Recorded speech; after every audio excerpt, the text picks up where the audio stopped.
I'm Anthony, also known as Ant on Unapologetic. I'm from Chicago, Illinois.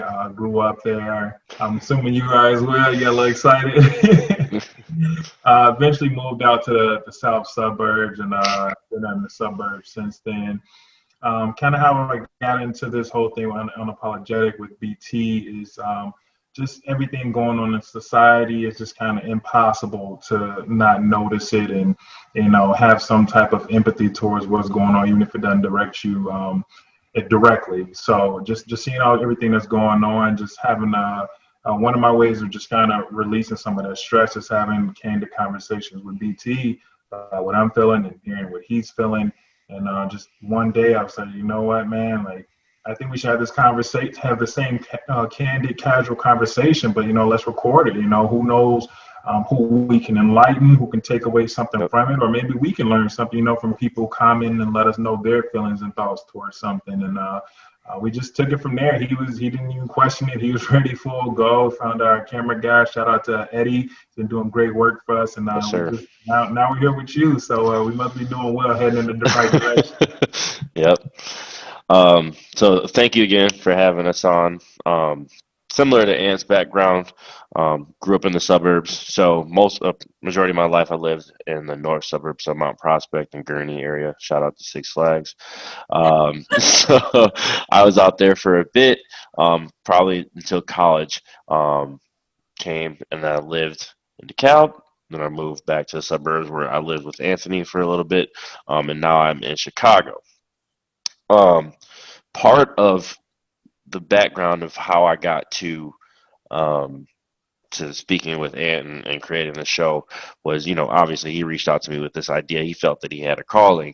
And for me, I was a little lost at that point in my life where he actually reached out to me, especially with, the whole Black Lives Matter movement going on and me being from the suburbs, especially from not a very diverse suburb area for the most part. Growing up, I had a hard time finding my identity, right? But the one thing I knew that I loved to have positive impact on people, and especially positive impact on people of my own kind, if I had the opportunity, chance to do it. And I actually used to be an assistant wrestling coach for a wrestling facility out in Waukegan. But when I moved to Chicago, I'm not, making that commute all the way out there anymore. It's about an hour every day, or 2-3 times a week. Especially after work, that becomes tolling. So it was just perfect timing where I was looking for that next thing to do to have that positive impact on people and impose my will in a positive way on our culture and our society. Um, and then we hit the ground running. We already had ideas because, like you said, we had candid conversations about things of that nature 24/7, just because it was a healthy way to vent. And it was a healthy way for us to get our feelings out there, because a lot of the times, especially in the Black community, it's not a common thing for us to be open, or to shed light on how we're feeling, unless it's in a degrading or sometimes a joking manner. Um, so, me and him having that relationship that we already felt comfortable doing, having those conversations, we thought, you know what, let's put ourselves out there, because you never know who else needs to hear this, and we also never know who else could take away things that they never would have thought before, because sometimes these conversations are taboo, specifically with the Black Lives Matter or Black strife in general. Um, so yeah, that's what led us here to you. And I know when we first met a couple of months ago, we had very in-depth conversation. And Yeah, like um, immediately. yeah, like I don't know how, but I feel like within 30 seconds we were already talking about our podcast. So, and I was just soaking in the information, because as of now, we're new in the world. You're the queen of podcast to us. So we're trying to soak it in from you, and this is all the learning experience for us. Um, if you don't mind me asking, I would like if you could give your background on how you got here. Yeah, totally. So I was born and raised on the south side of Chicago. And for school, I moved around a bit. So I lived like in the city center, and then I lived in England, and I lived in Spain, and I studied journalism, broadcast journalism. So I like kind of learned how to like be comfortable in front of the camera, how to put videos together and stuff like that. Right. And I knew I wanted to like tell people stories, but I was like trying to figure out like how did I want to do that.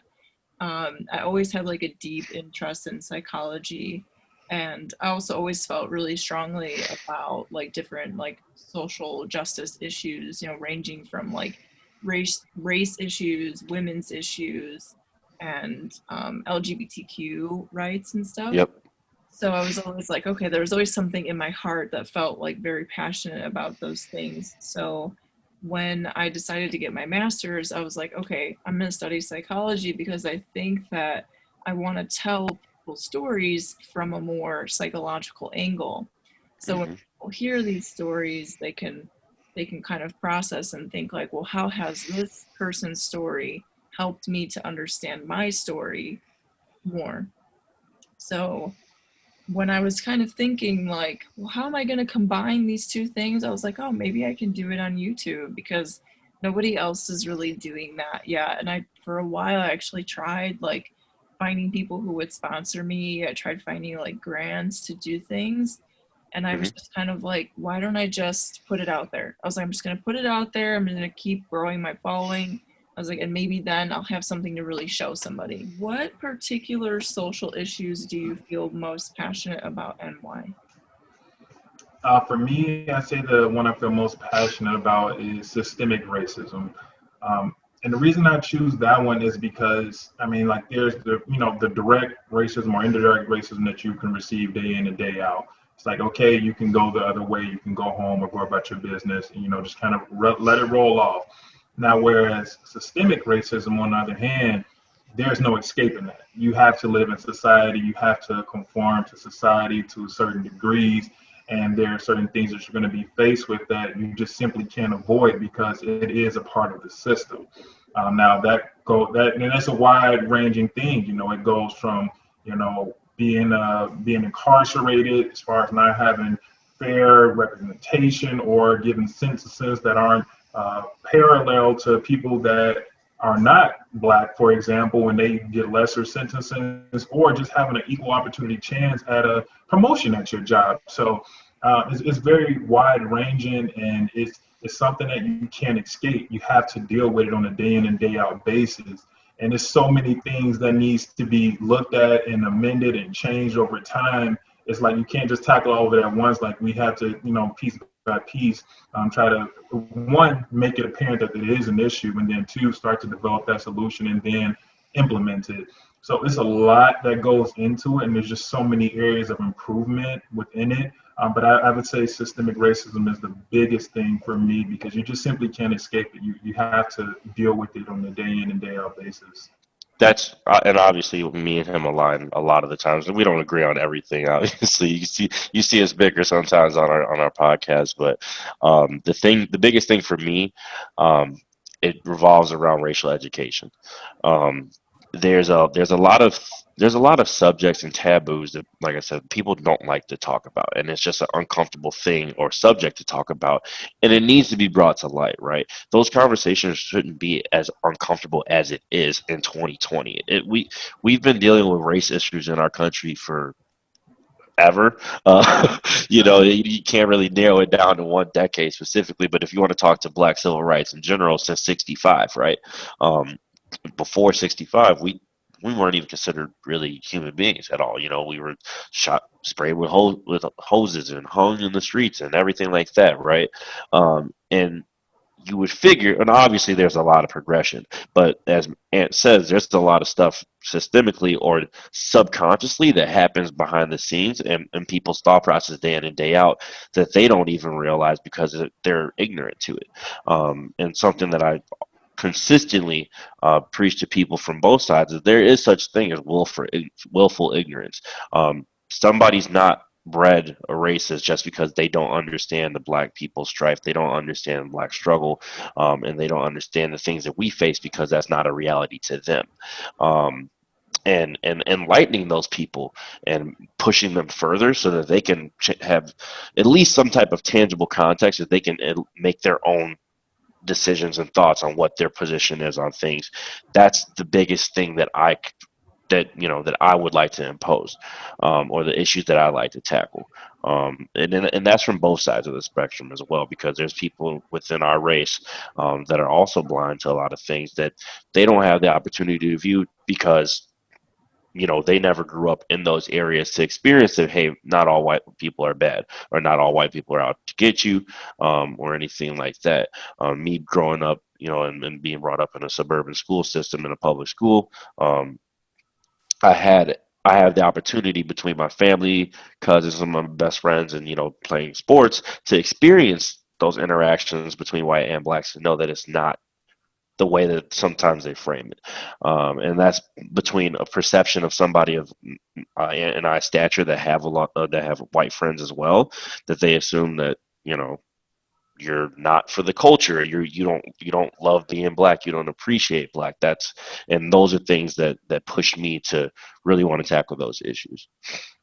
I think that's really important what he just hit on, because I mean, even me growing up, but even now, I've heard where they're trying to even push in government to remove all racism that existed in the past, remove it from education, remove it from the system of education, to where Yep. it's not even taught for today's kids. Now, I did learn some things growing up myself, but I don't think that I learned as much as I should have about the history of racism and how it led up to where we are today. And I think it's important to know what happened so you can avoid it in the future. So I think that's a very huge prevalent point that he brought up, because it is something that's still going on today, that they're literally trying to remove it from the book so that people just forget that it exists. And if you don't know that it exists, you can just be living in and day out and don't know that you deserve to be treated better, or what is right and what is wrong. So I think that's a really important one. Yep. Absolutely. And I feel like, I think I was having a conversation with somebody the other day where I was like, it's so crazy to me that like growing up, we were taught like this really positive view of America. Like I had this Very. like, like growing up, I was like, oh, America's the best. Like save everybody. And like we were always like the people that were there when other countries needed us. Like that's how I felt about America. And I think at one point it like hit me where I was like, wait a second, we're the only country to drop 2 atomic bombs. We're the only country to do that. I was like, what we did to the Native Americans, and how that was rushed over, and kind of how I felt like we were taught like, hey, here's civil rights, here's Martin Luther King, here's Obama, everything's great. Like that's kind of how I felt like I was taught about it. And then I remember the first time I left America, that was the biggest realization I had after I was living in England for like a month or two. And I remember it felt like a hit in the face, and I was just kind of like, wait, America is not as free as we've been taught to think that it is. And it's so crazy how racist America is and how segregated it is, that like even stepping out of the country for the 3 months that I did at that time, it just like all kind of hit me. And I was like, this is crazy. And so many people never leave America. Like there's so many Americans that never leave, and they still think these things about America. And you're like, wake up, like smell the coffee. This is not it. Yeah, and especially like when you touched on like segregation, that comes in many forms as well. It's not just white and black. There's LGBTQ and trans, and there's low class, middle class, high class citizens, and there's speculation around all of it 24/7, and it becomes to a point where you even see it on social media now, day in and day out. It's in the comment sections on viral pages or anything like that. It's these demeaning and just narrow-minded comments back and forth about, this is my opinion and this is the only right thing.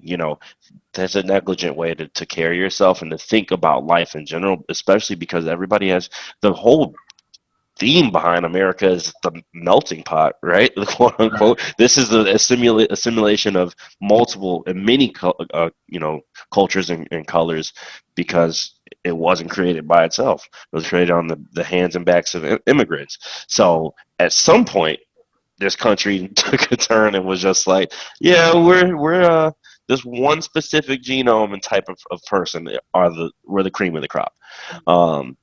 And that's just not right. There's nothing to say that a gay person isn't capable of being a president, Right. or or doing any accomplishment that a straight white male could do.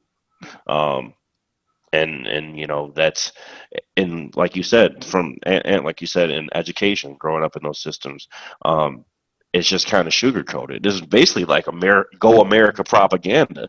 Yeah. You get to think about when you had your history books, big American flag on the front, Mhm. planting the flag in Right. Hiroshima and stuff like that. But the reality of it is, it was gruesome. There was a lot of people killed. Um, to get here, to create our country, a lot of people killed, and things of that nature. And like you said, the education piece of it is just, it's so sugar coated, it's so glossed over. It is really bad, and I think one of the biggest things is just there's a lack of tolerance for anyone that doesn't look, sound, and think the same way that you do, and just in general for people Yep. overall. And to your point, we're a huge melting pot, which is why we have so much beautiful infrastructure, which is why we have so many great intellects, so many great scientists, so on and so forth. That is not all one person, one group of people that think alike, look alike, dress alike, sound alike. We're a huge melting pot. But I think the way the average person thinks is there's so much lack of tolerance. If you don't look or sound like me, then I'm going to ostracize you. Like I'm going to put you down. I'm going to demean you. And it doesn't really make sense to me. And especially when it comes to the sense of, say you don't consider yourself a racist, but you're homophobic at the same time. To me, like that's a huge contradiction. Like you can't be one and not the other. Like for the whole basis of racism, you like someone for being themselves, for Yeah. their skin, literally being themselves, and then you are homophobic for that person being themselves. You don't like them. It doesn't have any logic or sense to it. But I think we do really need to continually preach tolerance, and it's okay for people to be different. No one here is made to be the same. Not me and BT, Hmm. not me and no one else. Like we're all different, and that's okay. That's what makes us great. That's why we are individuals. So I think that's a huge thing, is a lack of tolerance, and that's something that we need to encourage people to continually think about. Like it's all right for someone to be different than you. And even talking about like contradictions of which issues you want to take stances on, right? Like you can't say, "Oh, I'm not a racist," and be a homophobe. Um, and you can't say, "Okay, go black people," but then at the same time you're making jokes. Hey, stay in the kitchen. You need to make a sandwich. Things of that nature, which is what I see far more often, especially with black women as well too. Um, and women in general. It's that contradiction of what you want to be inclusive, what you want to be. Hey, I love everybody. I see no race, I see no gender. But in the reality of it is, we need to see those things, because Yeah. that's how we learn from each other. That's how we learn to have appreciation of each other's different backgrounds and cultures and things of that nature. We can't just say, okay, we're one country and that's all. Yeah, we are, but we're built on the backs of many other different cultures and ways of living. Um, so it's just Not negligence. only that, race needs to be recognized, because it's not only like, all right, you're different, but sometimes it's like, all right, race needs to be recognized because this particular race has an issue. And if you see that person as an equal and you respect them and acknowledge them as another human being, you should feel some level of empathy and wanting to change that, no matter how big or small the issue is. So a lot of people say that they don't see race. Like, well, maybe you should rethink that, because there are people that aren't like you that go through different struggles. Not all of it is racism, but there's a variety of level of things that need to be recognized that are directly correlated to that person's race. So I think the acknowledgement of race, like the whole statement of, I don't see race, I don't see color, like we got to change that whole narrative. This, like, I love being black, but I wish we didn't have to acknowledge that, hey, this person is different, but it exists, and there's things that come along with it, and those things need to be recognized and addressed, because it's not all good. It's some negativity that comes with it Yep. on every side.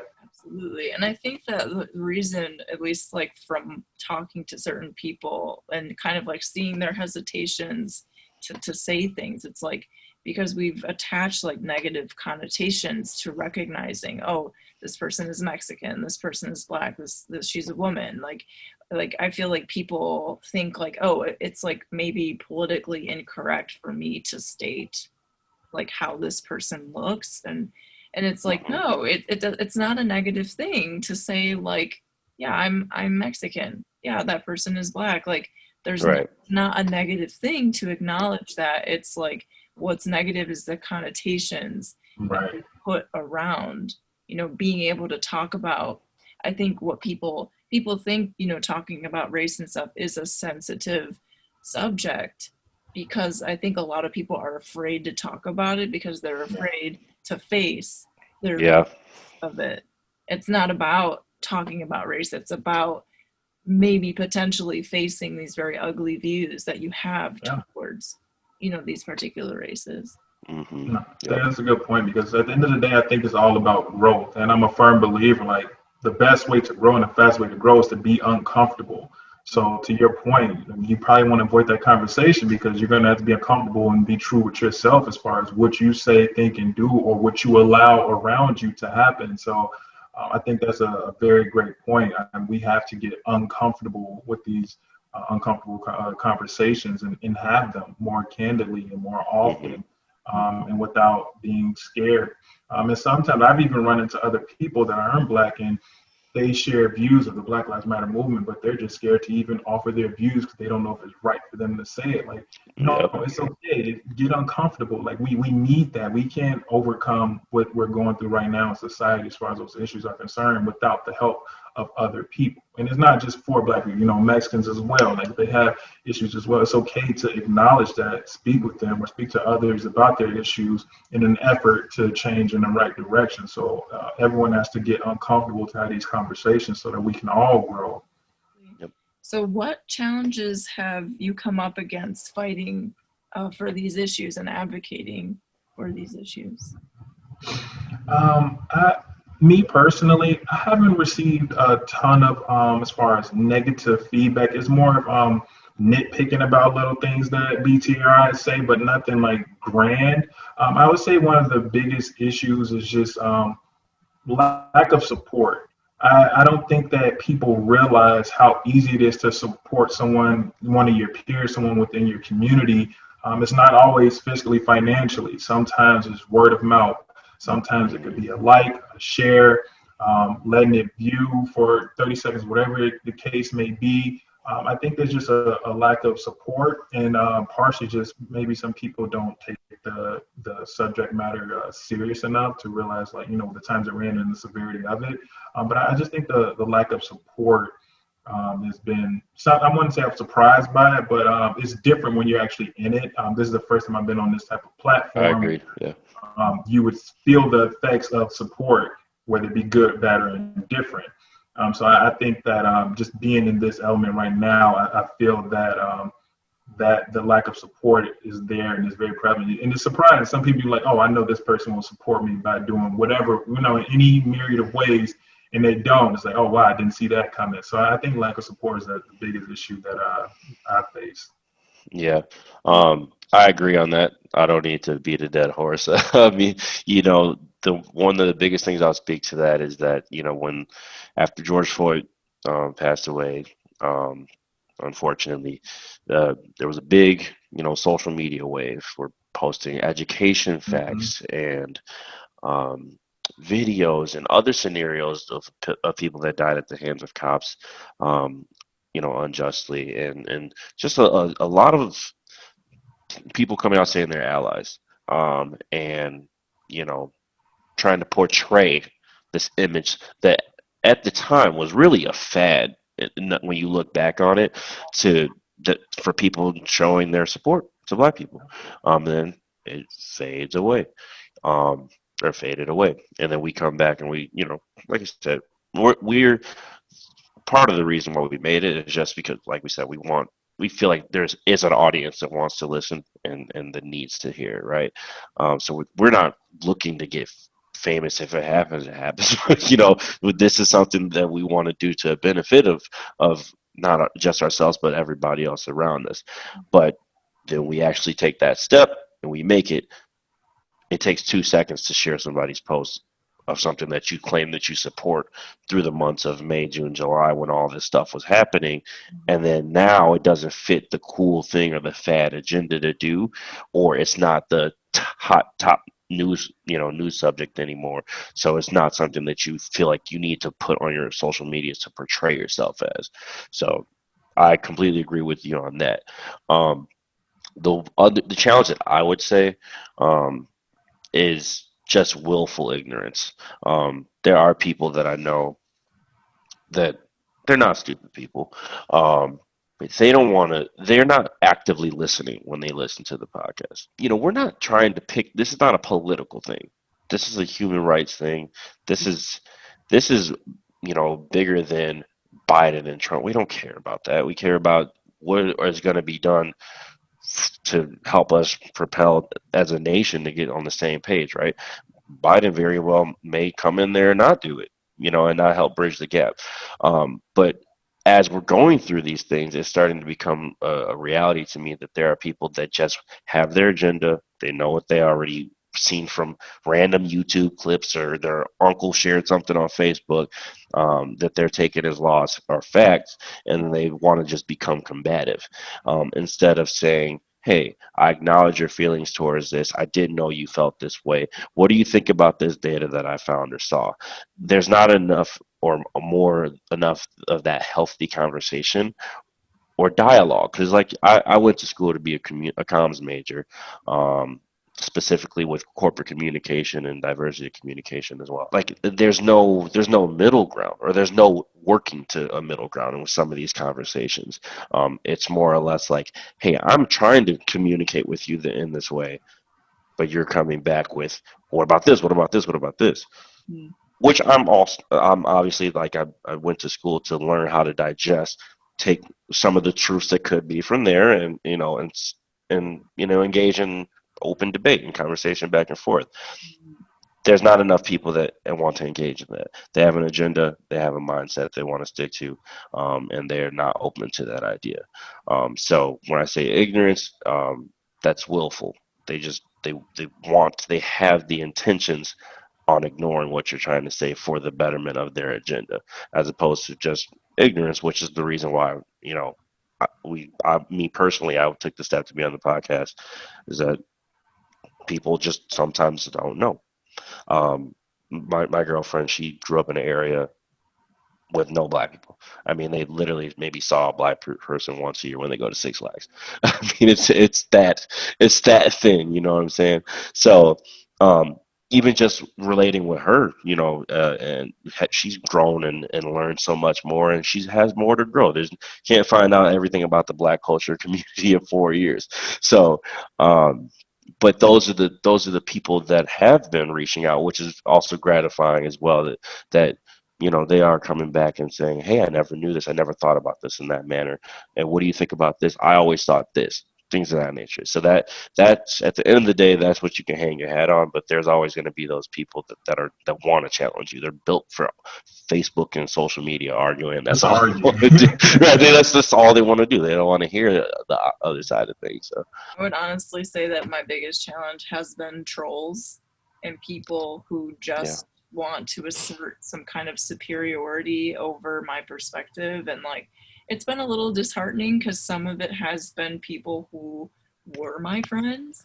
And then when I did start speaking on more social issues, like they would message me all the time, finding like any kind of hole in my logic, or even when there wasn't holes in my logic, they just like had to tell me what they thought. And I, nitpicks. exactly. And they Yeah. just like, it was as if like it wasn't about the information, it was about them feeling superior, feeling like they know more than me. And Hmm. it's like, I think that when you put yourself out there, it's a little vulnerable, because this is like, Definitely. people are hearing what you have to think, and people are going to have their own thoughts and ideas, which is like a good thing. But at the same time, I feel like there's just some people that they're just so committed to misunderstanding you. Like, you Yeah. you can have a different viewpoint from someone, and sometimes your viewpoints can come together and you can both be right. You can be willing to see what the other person is saying, But I just feel like there are just some people where they're just kind of like, nope, I'm right. And unless you adopt my view, this isn't going anywhere. But I've also had people who are just like conservative trolls. Like they'll just comment. This one guy, I made a video about conspiracy theories and kind of how there's all these conservative propagandists like putting out all this crap that isn't true about Black Lives Matter, about Corona. And this person literally left like 10 comments going in, leaving me paragraphs about how me telling people to be careful about what conspiracy theories they're believing. He was like, you are destroying society by putting this out there. We should question everything. And he was like, this is so dumb. And he was like swearing in it. And I was just kind of like, oh, this person is very triggered. And I just deleted all the comments because I was like, this is the reason why I made this video, because of people like that. And that was something that we necessarily weren't prepared to deal with. We knew it was going to happen eventually, but we just didn't know what fashion or format, right? Our first comment on our first video, it right away, it just, the demeanor and the tone that it took, it was condescending right off the bat. And we were like, we got the notification. We were like, oh, we got our first comment. Like, let's let's go check it out. We're sure it's like, love you guys. Let's happy go lucky, sweet. And then we look at it, and it's just paragraphs on paragraphs on paragraphs, like nitpicking every single subject we talked on. And our first episode, we made a clear statement, like, this is not a political podcast. This is not, and discussing Black Lives Mattering is not. We're not talking about the organization. We're talking about the stripes that we're going for, and blah blah blah.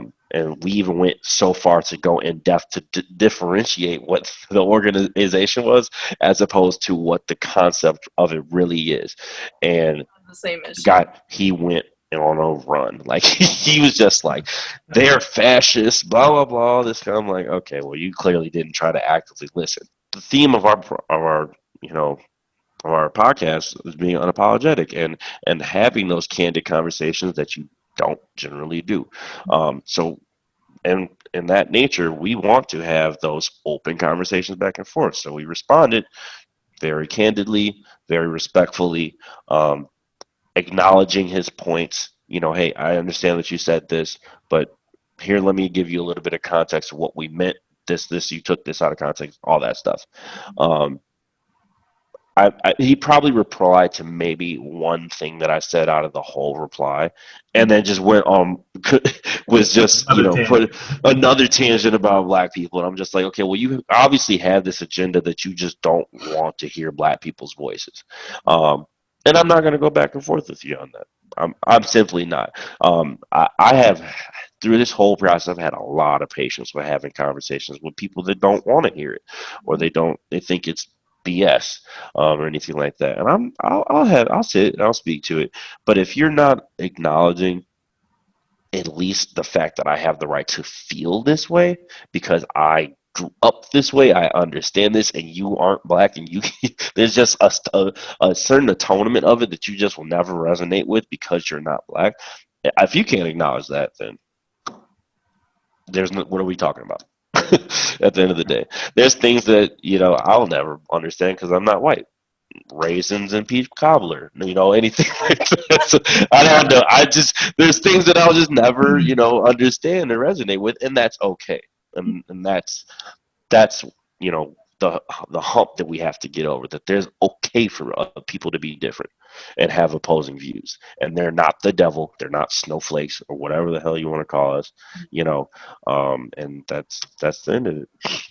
Yeah, I think something that's important to realize when you're on podcast platforms like we all are is that those who are actively listening, meaning that they're listening to learn, not just listening to respond, and those that just want to just nitpick and just want to cause controversy, because in this social media era, it's giving people the power to say all types of things behind a computer or their phone that they would never say in person, no matter who the person is that they're speaking back to.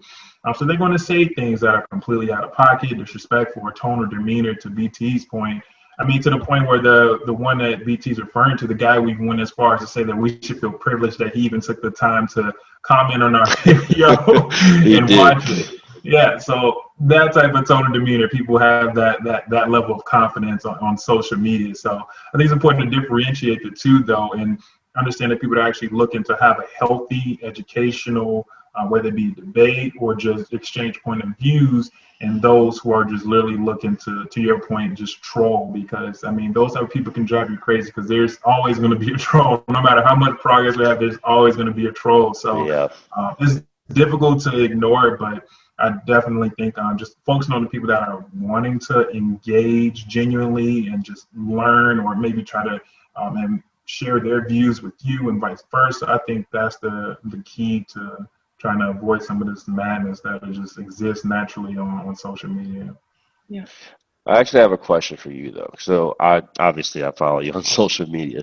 I saw your explanation on how the struggles and challenges that you've had with mansplaining and things of that nature. Now, this is something new to me that I don't really have a clue of. I know in theory and the base theory of what it is, but can you like elaborate on some of your experiences with it? Because I don't know if I'm subconsciously doing it, just and I like I said, we're trying to learn from each other, and that's the overall goal of our podcast from both sides. So I would love to hear a little bit about your challenges with that, because I know this is a pretty recent thing that you've been facing. Thank you. First, I want to say thank you so much for asking, because I feel like already you're not at all even in the ballpark of it, because just the fact that you want to learn is huge. Because I've definitely have come up against so many men in respect, because I will be, I talk a lot about social issues, political issues, psychological issues, cultural issues, on my platforms. And it's so interesting because, I'll interact with people a lot, and sometimes people will message me and it's genuinely they're like, hey, I saw that you said this, and I know this about this, and it's a genuine share of information. Yeah. And then I've also had it where people will message me and just immediately start accusing me of certain ideas, of certain things, or saying oh, this isn't correct. Actually, this is false. They'll immediately start messaging me well, actually, this is completely false. This is false. They just start being very accusational about my views. And it's not about having a conversation. It's about just asserting superiority of knowledge. And it's sad because it has so often happened with men, but it has way more often than not happened with men who I know had feelings for me as well. And it was as soon as they realized that I was not also interested, or that they didn't have a chance, it kind of became a way for them to reaffirm why nothing was going to happen more than a friendship. So it's kind of, it's weird how it's kind of shown itself. I've also had it in relationships with guys where we'll be dating, and at some point the conversation almost kind of shifts, where it's suddenly it becomes them having to always be right.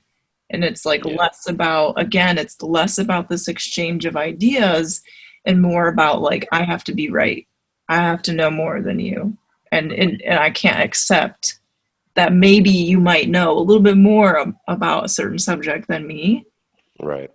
And it's sad because it happens with a lot of women. A lot of my friends will talk about it. And for a while, I remember hearing the term and thinking oh, isn't that term kind of sexist? Isn't that just somebody being a know-it-all? And I've also had women who will, try to one-up me and try to correct me.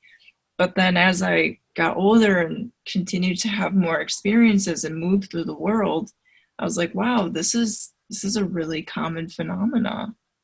I was like, and it's so interesting. And I do think that there is very deeply rooted misogyny. And I think that misogyny is ingrained in all of us, even women. Like, I'll even notice myself sometimes, like, if I'm like meeting a girl for the first time, I'll start noticing like little details on her. And I'm like, oh, why'd she do her eyebrows like that? Like, oh, that's a little, I'll start. And then I'm like, and I catch myself and I'm like, girl, like, no, do not do that. Like, that's again, like oppressing women to like feel like they have to look perfect, or like their worth is based in all of these details. So that's just, for example. But yeah, I mean, I would say just even based from like our conversation we're having right now, I don't feel that way at all. I feel like we're exchanging and we're like learning from each other, which is beautiful. Right. It should be an example for everyone, like that this happened. And it doesn't mean somebody's worse or better or whatever when you can, genuinely exchange ideas. And it's not about, I feel like a lot of times when people talk, it's not about learning from each other. It's not about the information. It's about like, well, how can I make myself feel better than you? Or how can I make you not see, how I actually feel and see things? So I'm going to take away from the information of the conversation and make it about my insecurities. Right. Like, hey, just thank you for this. This is valuable, but here, let me impose my will and my viewpoints on you even further to negate what you just spent an hour talking about, right? And something that can go hand in hand with what you meant from just always wanting to oppose your view. It's like, okay, so these subgroups or these oppressed groups, women, LGBTQ, blacks, things of that nature, right? If you have a grand majority of a specific subgroup, culture, population that is saying one thing, and then you take your time out of your day to go nitpick and find the 3 or 4 gays, blacks, women that don't agree with the overarching point of view or theme, and then you take that as a confirmation that or affirmation that your belief is valid and it's okay. It's like that. You're just out there looking for the information to validate yourself and not the information of the masses, which is something that I have to, which is something I have to deal with, or I guess resonate with, because I didn't really realize that until we started going down the podcast path, obviously. So. No, I was going to say, I really commend you for even starting and initiating that dialogue and having the courage to put it out on YouTube and your social media outlets, because having that type of conversation is obviously going to be faced with immediate backlash, because we have this deep-rooted mentality as far as men are concerned, or as far as having that superiority complex when it comes to women, and putting our insecurities onto women. And this is a huge, deep-rooted issue. So the fact that you even start that conversation, I highly commend you for it. But I do agree that everything that you stated exists. And I do think it's because I do think there's a certain segment of men that feel like they're losing a grasp on themselves as far as what is, quote unquote, being a man and what that all entails. And when they see a woman thriving or succeeding or having opinions or taking initiatives on their own that are obviously brilliant or amazing or impressive, that's when their insecurities kick in and they want to try to pull you down with them or beneath them and try to impose themselves onto you. Yes. So I totally agree. I see it myself.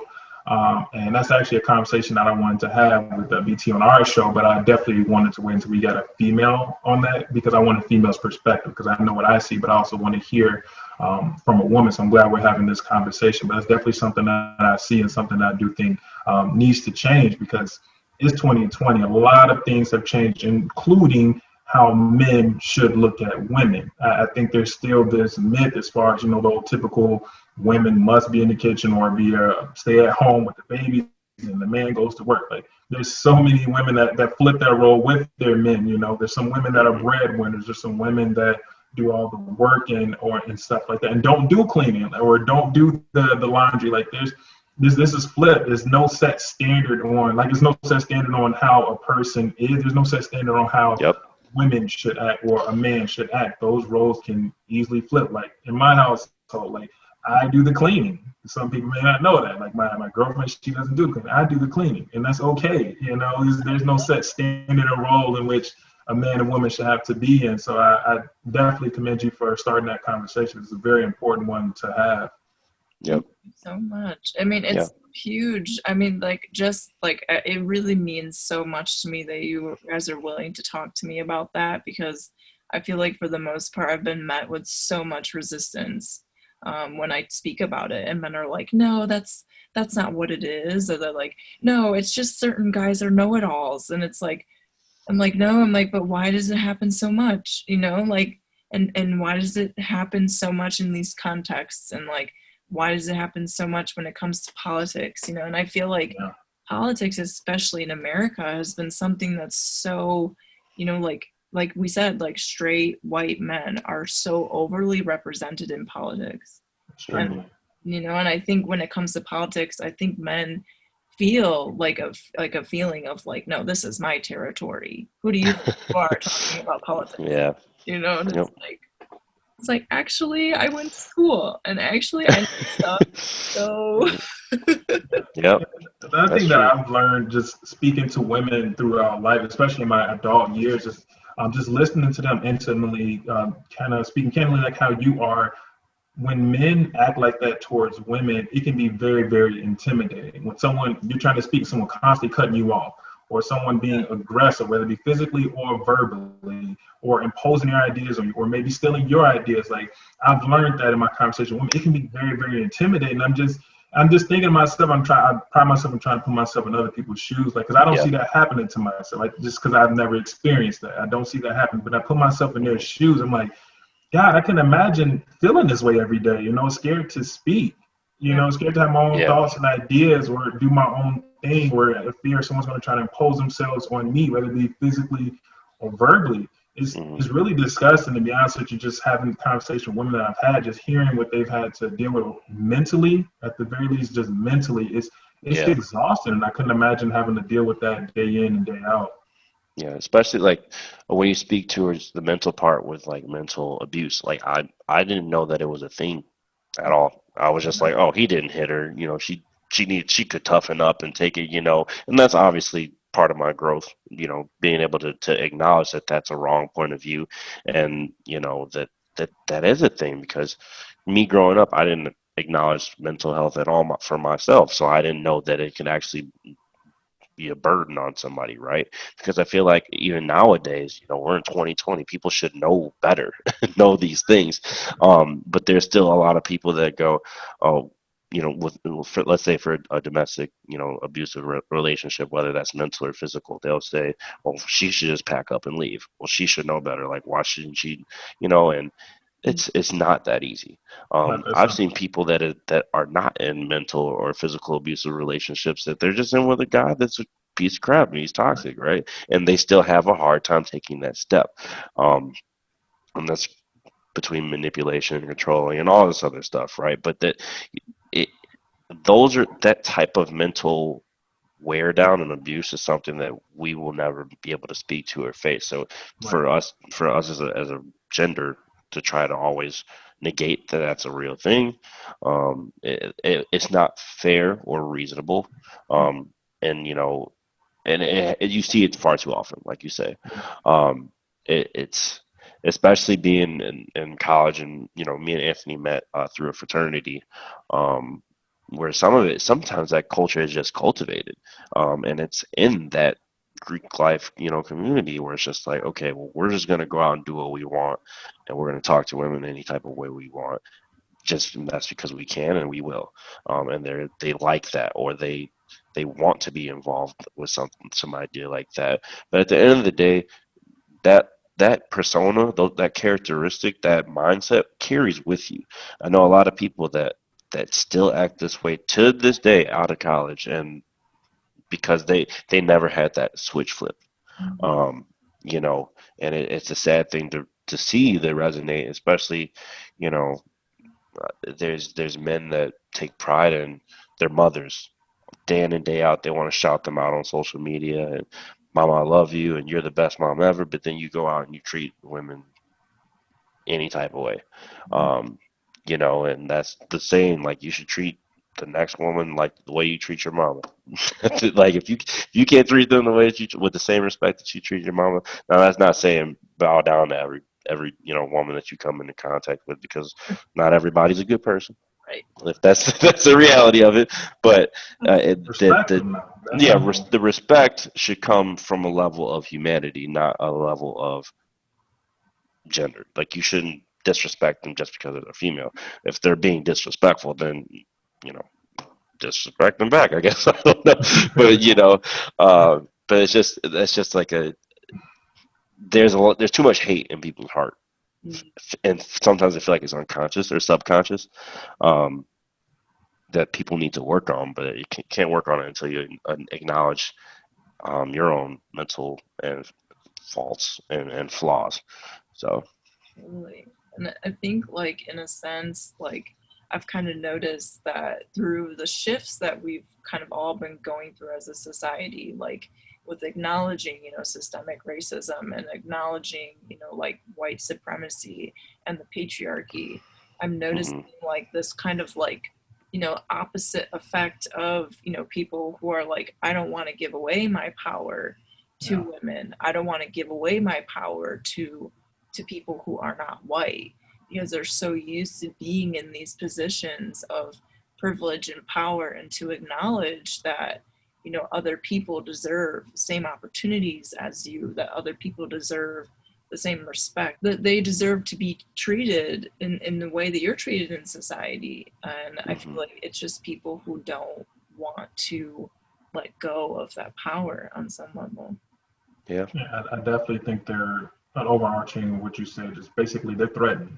I Mhm. definitely think that's a thing, and I think it's with women. I think it's against how some white people feel about just minorities in general, and obviously including black people. They're threatened about what they have done, what they can do, what they potentially can do, as far as taking their positions, coming up with different ideas, becoming successful, opening different avenues for people that look like them or the same gender of them. In the case of a woman, I think that a lot of men are just threatened and insecure, and they project those exact things onto women typically, just because they don't feel any type of way about themselves in a good manner.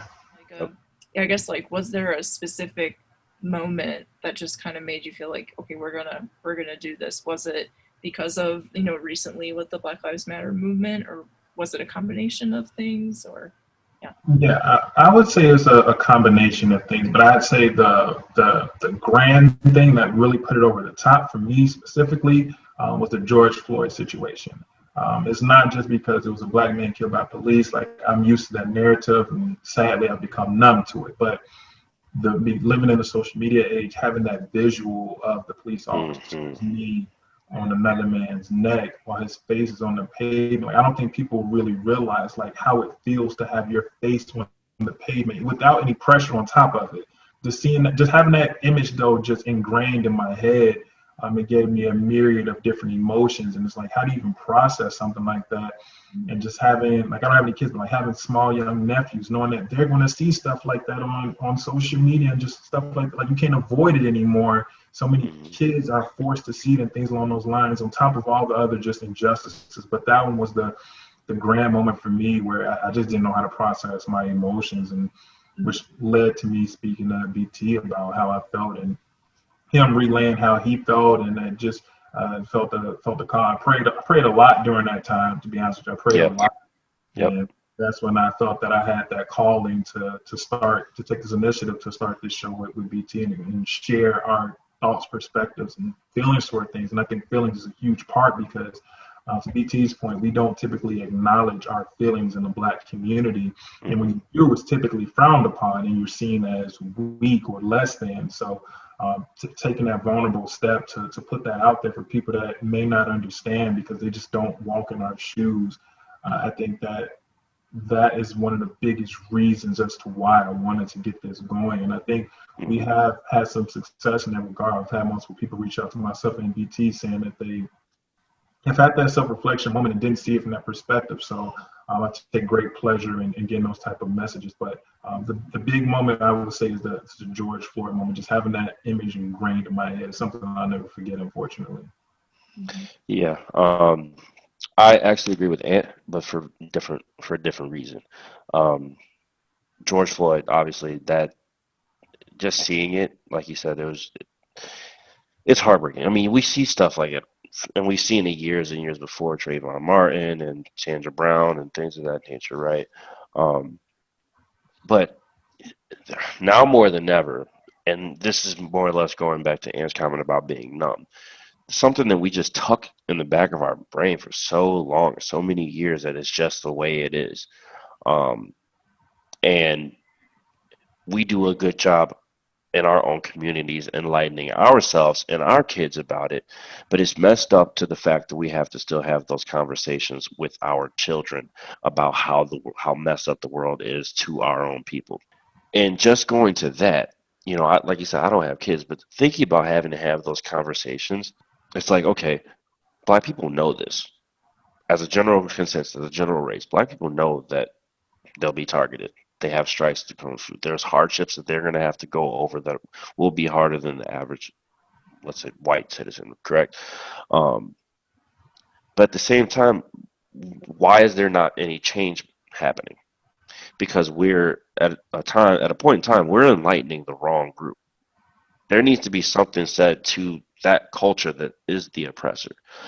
There needs to be an education to the general consensus of that culture, because if they can't speak to their own people about how messed up it is, as the minority, we're always going to sound like the whining baby at the Yeah. bottom of the crib, because it's something that their own people can't resonate with, that are actually don't have a black people or, not, or a problem with black people or not racist, because they just never they don't understand the struggles and strikes, because we don't have the education piece to it.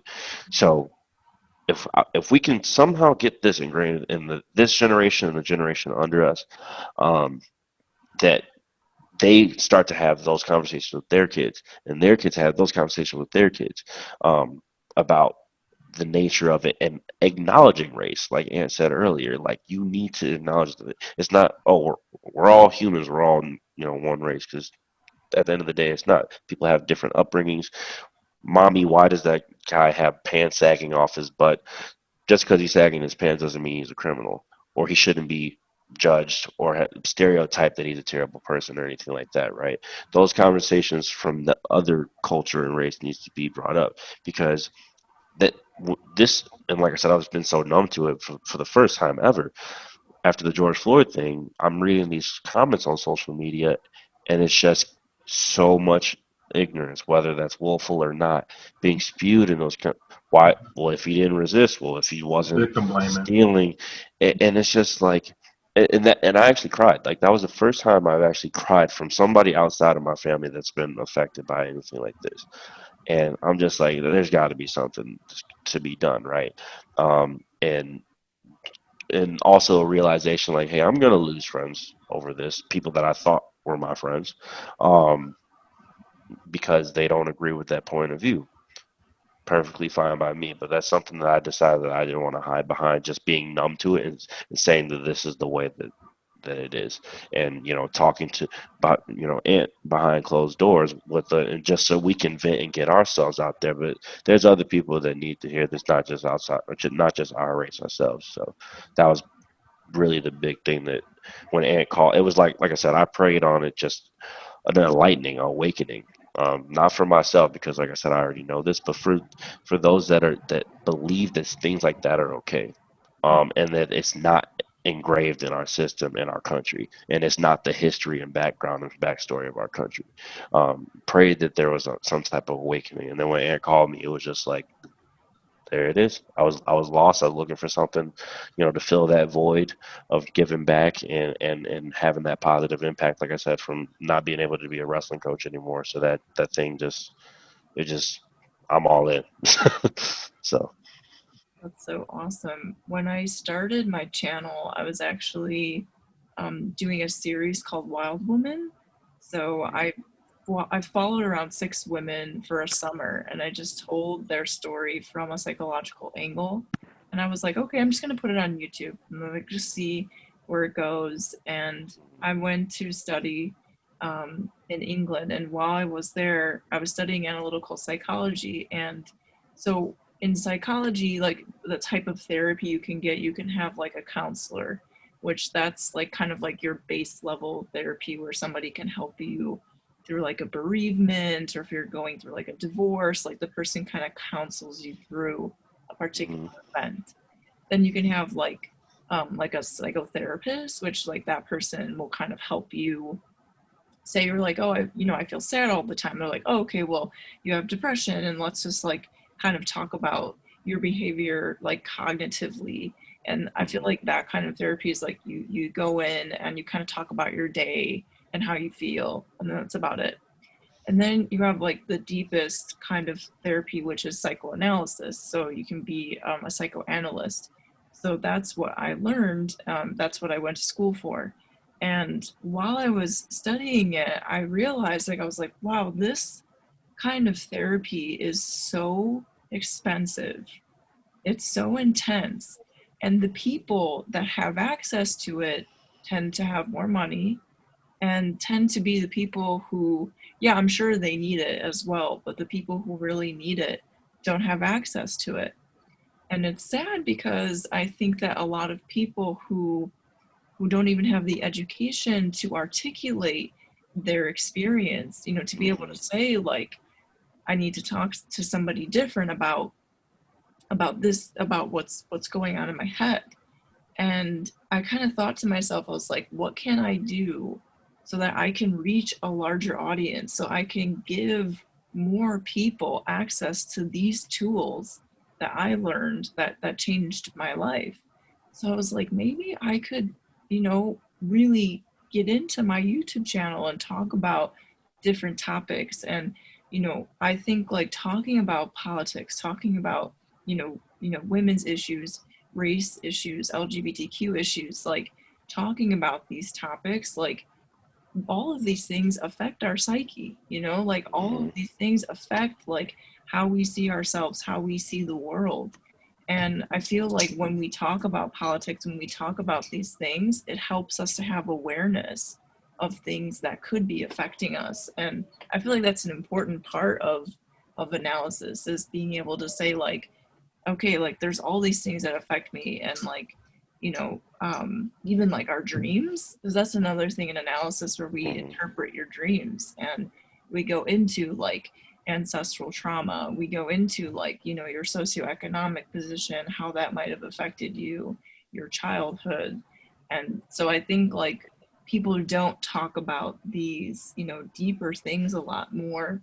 And because we don't talk about them, that's why we see so much mental illness. So that's what motivated me to make my channel, and kind of why I talk about like the various topics. Yeah, and I commend you for that also, because it's not easy to, well, first off, to take on the YouTube world in general. Me and Ann were having discussions this morning about trying to figure out how to post a clip of a video on there.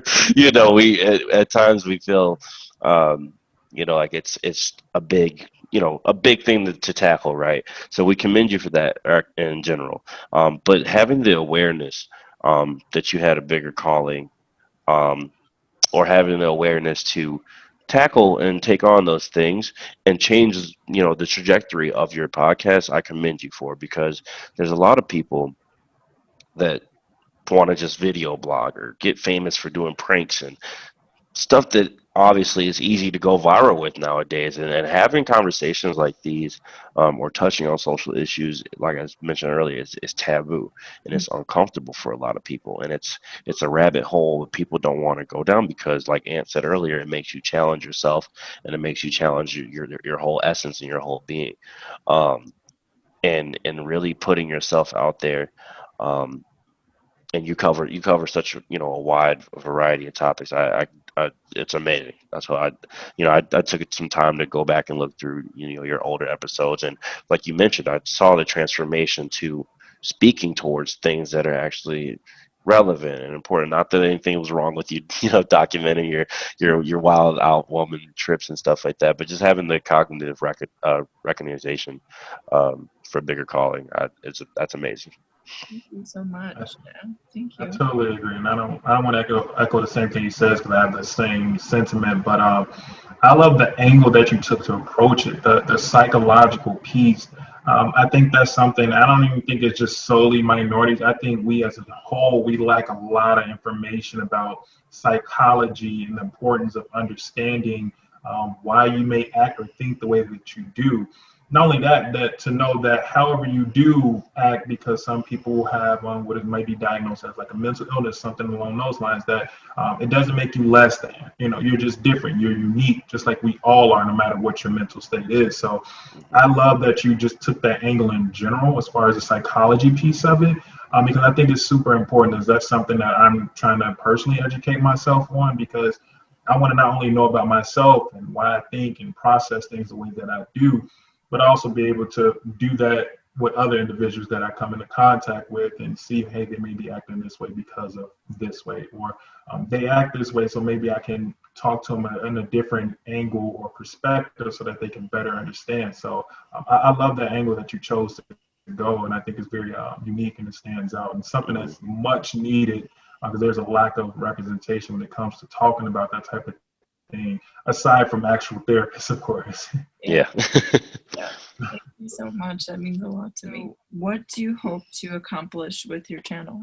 If I had to narrow it down to one thing, because there's a myriad of things, we actually went over this before we actually started our podcast. But I have to narrow it down to one thing is every episode that we have, my goal, and it's something that it's hard to really track unless you get direct feedback, but my goal is to be able to challenge or give a different perspective to someone that did not already think that way. I basically want to be able to change just the mentality of one person. Doesn't mean that they have to agree with me, but just be open to listening to what we have to say and understand that it's coming from a perspective of personal firsthand experience. And these are real life things that we feel. So therefore, if you're, just a natural, decent human being, you should have a level of empathy for what we're going through. So my goal is just, if we can just change one person's heart, especially if there's malice in their heart, some bigotry in their heart, anything negative along those lines, we change one person per episode. I mean, that means the world to me, because you can't change the entire world. That'll never happen. But if you can just get one person, Yep. that it's a trickle down effect. That person can affect other people. So that's my goal. Is just to be able to one person each episode, someone takes something away from it, essentially. Yep. Yeah, so when we had our team meeting, that was the one overarching goal that all of us, Eddie, our producer, executive producer included, the secondary goal that I created, the thing that I hope to get out of it was that we just become at least long standing for a little bit. I know we all have our own jobs and personal adventures and things, priorities shift 24/7, right? But this is something that I hope that we can sustain for a while, and really continue to get the information out there. And that's something that we've discovered our own challenges with, obviously, with trying to get three people that are so vital to the show on the same schedule 24/7. We have our own things going on, but just keep your head down, stay, and get that important information out there, because you just never know who needs it or who will need to listen to it. And regardless if this blows up, famous or not, don't just quit on it, because that we had a calling for a reason. We felt like we had a calling for a reason, and just because it's not touching 300,000 people a week doesn't mean that it's not important to those 3 people a week that listen.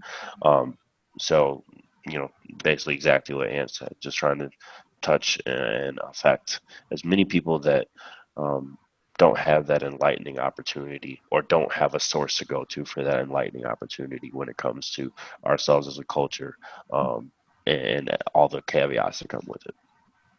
Absolutely. Sometimes, like, when I look at the numbers, I'll sometimes get, like, in the past, like, I would get kind of, like, discouraged. And then I tried to remind myself, I'm like, instead of looking at the numbers as, like, oh my gosh, this is so low, it's not in the thousands, just, like, think to yourself, like, if you were in a room with 48 people. That's a lot of people. Yeah. That's a 48 person party. That's a pretty big party.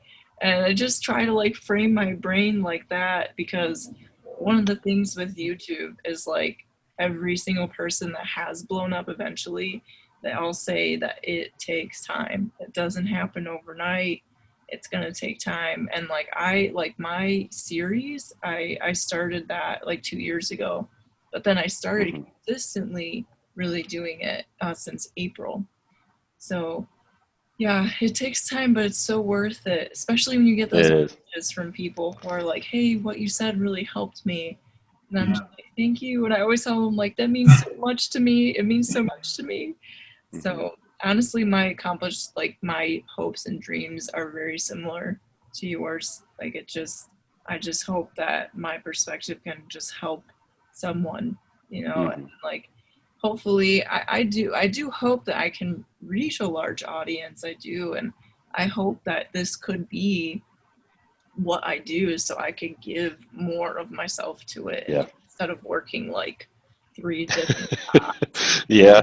you know? Yep. I hear you. But It's funny that you mentioned that too, because it's like we're so grateful for the feedback and the support that we get, even on any scale, right? And sometimes when you take a look at some of these celebrities and they go out and they thank their fans, they thank their feedback, or stuff like that, and when you're younger, you're just like, they just say that to say it, Right. they don't really care, but when you think about the grind, I guess this is considered entertainment, but from that an entertainer has to put through from their early 20s to whenever they do hit that point of fame, it's like that should not be diminished just because they are a celebrity. They all have those backgrounds, and not obviously we're not celebrities, but that gratification even now kicks in. So if either one of us, if we do get to that point where we're on a large widespread scale, like, it's so humbling to have to be able to think back to the days, where you only had 84 views on your episode the first week or something like that. So it like you said, it's a grind, but it's self-fulfilling for sure. I totally agree, and I love your perspective on, with, for example, it's 48 views, that's 48 Yeah. people at a Yeah. party. I think that's a pretty dope perspective. I think something to keep in mind with both our podcasts and yours, that when you talk about the type of topics that we are talking about, it's not as popular as, the person that's pulling the prank, or doing something crazy, or doing stuff to their moms, all type of craziness. So it doesn't blow up as much. But to me, it's more gratifying. I'd rather have 50 views talking about what we're talking about than pulling the prank on my mom and having 100,000 views, because Yep. one, that's not how I want to represent myself. No disrespect to people that does that, but two, I want to give back. That's the overarching goal, is to give back. And you're doing something genuine like this, and you have genuine intent. It resonates a lot more when you have those 10, 20, 30, 50 views. So I love that perspective. thank you. I'm glad. It helped me, because like there was a minute there where I was like, oh God, nobody cares. And then I was like, hold on a second. I was like, okay. I was like, see it this way instead. So I was like, Hmm. okay. I'm just convincing myself of ways to keep going. Yeah, I'm with you. Especially, I'm gonna take that. I gotta take that for sure, because I never, if you give a speech in front of a room of 30 people and they all take heart to it, that's that's a whopping number right there. So absolutely. Especially if they're showing up to your speech, every week. They're coming to see you. That's a lot of people, and that's pretty cool. So no, that's really dope. And if nothing else, silver lining, you got two additional consistent viewers now tuning right in. here. Thank you so much. Well, thank you so much for having this conversation with me. Really, like, I appreciate so many things that we talked about, and I think it's beautiful, and also like I think just a wonderful example of how people can have like an exchange of ideas and like learn from each other. And like I don't think that that's like happening enough now, in our society. So I just, yeah, I really, I almost, I feel like I want to say like I love you because I'm like, I just feel I like know for you. We love you. We love you too. It's all right. You got mad love. It's okay. That's something we gotta put out there though. It's okay to just love your neighbor. You know, you don't even gotta know them, but it's okay to love them. You know, it's yeah, different. It's different kinds of love. yes, Yep. exactly. Well, we definitely appreciate you having us. It means the world to us. It was Yes. great not only just learning about your channel and what you're all about and how you give back, but also having this opportunity to sit down with you and just hear your different perspectives and just know that you're candidly wanting to hear our perspectives. It means a lot because I know that you weren't just talking, listening to respond, you're actively listening, and just like we were. So I think that's awesome, and we definitely appreciate you for that. Yep. You're so welcome.